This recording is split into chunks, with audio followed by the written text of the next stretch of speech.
अस्सलाम वालेकुम, welcome back to my channel. Hopefully सब ठीक ठाक होंगे, खैरियत से होंगे। अल्हम्दुलिल्लाह मैं भी बिल्कुल ठीक ठाक हूँ, खैरियत से हूँ। अच्छा जी, अपने घर को ऑर्गेनाइज़ करना तो सबको बहुत ज़्यादा अच्छा लगता है, लेकिन अपने घर के लिए जब हम ऑर्गेनाइजेशन के लिए सर्दियों में जब उठते हैं ना, तो बिल्कुल नहीं उठा जाता और दिल करता है कि दोबारा से लेट जाएँ। मेरे साथ खुद भी ऐसा होता है।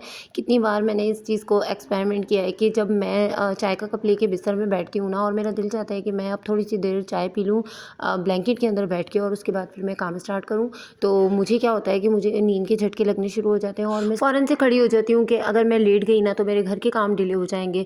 तो ये तो एक ऐसी हैबिट है जो मेरे ख्याल में सबके ही अंदर होती है, और सर्दी में तो हर बंदा ना थोड़ा सा लेज़ी हो ही जाता है, स्पेशली सुबह में। लेकिन मेरी कोशिश ये होती है कि मैं जो है ना सारे काम करने के बाद ही अपने बेड पर जाऊँ और फिर कुछ देर आराम करूँ, या चाय वगैरह जो मुझे पीनी है वो मैं पी लूँ। मुझे ऐसा लगता है कि चाय या कॉफ़ी पीने से मैं बहुत ज़्यादा एक्टिव हो जाती हूँ और मेरा काम बहुत आसानी से हो जाता है। किचन को ऑर्गेनाइज़ करना सबको अच्छा लगता है और सबका दिल चाहता है कि वो अपने किचन को ऑर्गेनाइज़ करें, लेकिन बहुत सारी बहनों को इस बात का बिल्कुल भी अंदाज़ा नहीं होता कि ऑर्गेनाइजेशन होती क्या है आखिर। तो आज मैं आप लोगों को बताने जा रही हूँ कि ऑर्गेनाइजेशन के लिए हम अपने किचन में क्या कर सकते हैं। इसके लिए हमें कोई महंगी महंगी चीज़ों की ज़रूरत नहीं होती। आप छोटी छोटी चीज़ों से अपने किचन को ऑर्गेनाइज़ कर सकते हो। इसके लिए सिर्फ हमें अपनी मेहनत की और अपनी मोटिवेशनल जो एनर्जी होती है ना, उसकी ज़रूरत होती है। तो इसके लिए आप क्या कर सकते हो, वीक में आप एक बार जाके पूरे वीक की आप सब्ज़ी लेकर आ जाओ। जो आपको बनाना है आप उसका चार्ट बना लो कि अपने वीक में कितने दिन आपने गोश्त बनाना है, कितने दिन आपने दाल बनानी है। अपनी छोटी छोटी चीज़ों को आप ऑर्गेनाइज इस तरीके से कर सकते हो कि लहसुन अदरक का आपने पेस्ट बना लिया, वो रख लिया।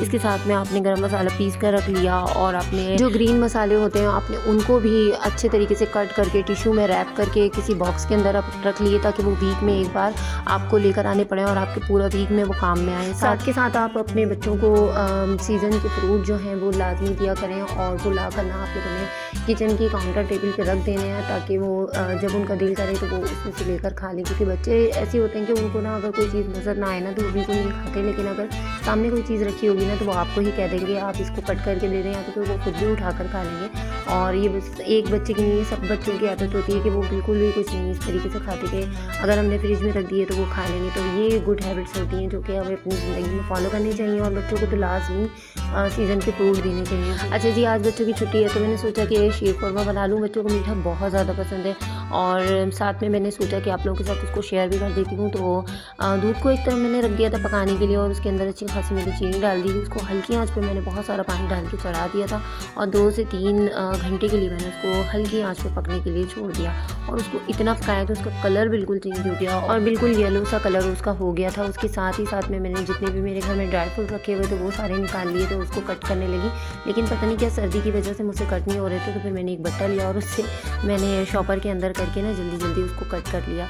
और दूसरे चूल्हे पे मैंने एक फ्राई पैन में थोड़ा सा घी डाला, और उसके बाद उसको इलायची को कड़कड़ा लिया, और जितनी भी सेवइयाँ थी उसको मैंने अच्छे से बिल्कुल लाइट लाइट सा रोस्ट कर लिया, और जितना ड्राई फ्रूट था वो भी साथ में रोस्ट कर लिया। और बिल्कुल इसके पास से मैं हटी नहीं, क्योंकि सेवइयाँ जो होती हैं बहुत नाजुक मिजाज होती हैं और ना बहुत जल्दी से ये ब्राउन हो जाती हैं, तो इसके पास से बिल्कुल नहीं हटना होता। और मैंने इसके पास से मैं बिल्कुल नहीं हटी, और साथ में मैंने इसको अच्छे तरीके से रोस्ट कर लिया। और फिर उसके बाद फ्लेम को मैंने ऑफ़ कर दिया था, क्योंकि अब दूध के अंदर मैंने इसको डालना था, और दूध के अंदर भी इसका यही प्रोसेस है। जब हम इसके दूध के अंदर इसको ऐड करते हैं तो फिर उसके बाद ना बिल्कुल नहीं हटना होता, वरना फिर सेवइयाँ और दूध सेपरेट हो जाता है। और अक्सर ख़वातीन के साथ तो ये होता है कि सेवइयाँ जो डालते हुए ना फट जाती हैं। तो यही मेरे अपनी बहनों के लिए टिप्स है कि आप जो है ना इस वक्त इसके साथ में बिल्कुल आप लोगों ने इसके पास खड़े रहना है और मुसलसल चम्मच चलाते रहना है 2 से 3 मिनट, वरना फिर ये दूध और सेवइयों को सेपरेट कर देता है। और उसके बाद आपने इसके अंदर केवड़ा डाल देना अपने फ्लेवर के हिसाब से। और मुझे तो इसका ना केवड़े का जो फ्लेवर होता है वो बहुत ज़्यादा अच्छा लगता है, तो मैं थोड़ा सा ज़्यादा डालती हूँ। अगर आप लोगों को पसंद नहीं हो तो आप कम भी डाल सकते हो, और आप लोग इस तरीके से बनाओगे तो बहुत अच्छी बनेगी। शीर खुरमा है ये बिल्कुल, और वैसे भी इसको सेवइयाँ कह रही हूँ, लेकिन ये है बिल्कुल शीर खुरमा, और बनने में भी बहुत अच्छा बना था। तो बच्चों को मीठा बहुत पसंद है, और आजकल आपको पता है बच्चों के स्कूल ऑफ हो गए हैं, तो बस आजकल उन्हीं की पसंद की चीज़ें बन रही हैं, और ये खाने में टेस्ट में भी बहुत अच्छी होती हैं, और बच्चों की हेल्थ के लिए भी बहुत ज़्यादा अच्छी होती हैं। अच्छा जी, जब हेल्थ की बात हो रही है तो फिर कीनो जो होते हैं वो भी हेल्थ के लिए, स्किन के लिए, बालों के लिए बहुत अच्छे होते हैं। और ये तो सबको ही पता है कि ये कीनू जो होते हैं हमारी पानी की कमी को भी पूरा करते हैं। तो इनको सेव करने का बहुत ही अच्छा तरीका ये है कि मैं इनको पूरा दिन जो है ना वो किचन काउंटर पे रखती हूँ, ताकि बच्चे आते जाते इसको देख लें और मुझे भी अगर खाना हो तो मैं उठा के खा लूँ, क्योंकि अगर फ्रिज में रखे होते हैं तो बहुत ठंडे हो जाते हैं और वैसे भी इसकी तासीर जो होती है वो ठंडी होती है। तो पूरा दिन तो मैं इसको किचन काउंटर पे रखती हूँ, लेकिन रात को सोने से पहले मैं इसको फ्रिज में रख देती हूँ। और इससे क्या होता है कि ये सेव हो जाते हैं और ज़्यादा टाइम चलते हैं। और फिर जो खाने की टाइमिंग है ना वो दोपहर की या सुबह की होती है। ड्राई फ्रूट होते हैं वो भी मैं इस तरीके से ना कांच के जार में रखती हूँ। तो बस अभी ये बच्चों के ख़त्म हो गए थे ड्राई फ्रूट, तो मैंने थोड़े से मंगवाए और उसके बाद फिर मैंने इसको कांच का जार जो मेरा छोटा था, तो साथ में एक हनी का जार पड़ा हुआ था और इसके साथ में जैम की शीशी भी खाली हुई थी। और मैं ये चीज़ें बिल्कुल भी नहीं फेंकती और मैं इसके अंदर ना इन्हीं बच्चों की छोटी छोटी चीज़ें रखती हूँ ताकि उनको देखने में अच्छी लगे। और जब ट्रांसपेरेंट शीशियों में रखते हैं ना तो वो फ़ौरन से देख के ना उनका दिल चाहता है कि वो खा लें और फिर वो कह भी देते हैं कि मम्मा ये दे दें, तो फिर मैं उनको दे देती हूँ। अच्छा, मेरे बच्चों की आदत बहुत अच्छी है कि वो कभी किसी चीज़ में खुद नहीं घुसते, सामने भी रखी होगी ना तो मुझे कहेंगे कि मम्मा आप निकाल के दे दें, और जितनी क्वांटिटी में उनको दूंगी ना तो वो उतनी ही क्वांटिटी में उसको खाते हैं और उसके बाद दोबारा नहीं मांगते।